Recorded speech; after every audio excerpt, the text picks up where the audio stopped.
Hello YouTube and welcome back to Friday Minis. Today, once again, we're gonna delve into the land of text. Now, consider this. When you're actually typing in a word processor like Microsoft Word or even Notepad, when you actually reach the end of a line, what happens is your word processor actually brings the cursor down to the next line automatically. But what's more interesting is, while you're actually typing on the first line and it's quite near to overflowing, the next word you type only wraps to the next line if it's too long for that first line. Now the question is, how do word processors know where to actually make this line break? First of all, yes, when you actually go to the next line, it's called a line break. But a more interesting question is, how does it know when to break? Now the answer to this is actually pretty simple. Line breaks normally only happen when your word processor encounters a space or a hyphen.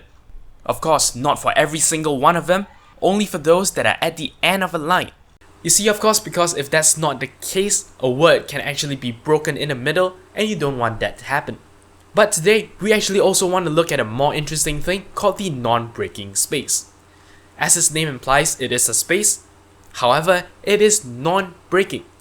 What this means is a line break cannot be placed at this space, despite the fact that it looks identical to a normal space you get when you press the space bar.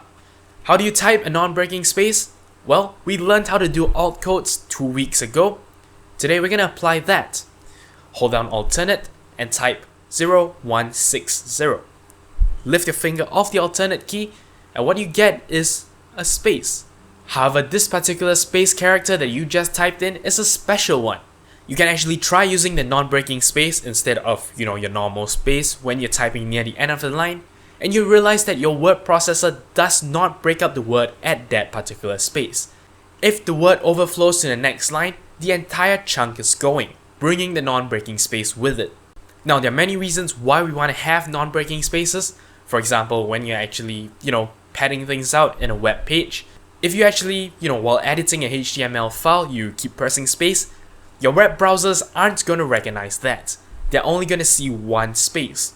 To actually insert characters that look like spaces but are treated like a normal keystroke, you actually type the ampersand NBSP semicolon character, which of course stands for non-breaking space. And there you have it, that's all there is for this episode of Friday Minis. Until next time, don't forget to like, comment, favorite, subscribe, and follow me on Twitter. You're watching 0612 TV.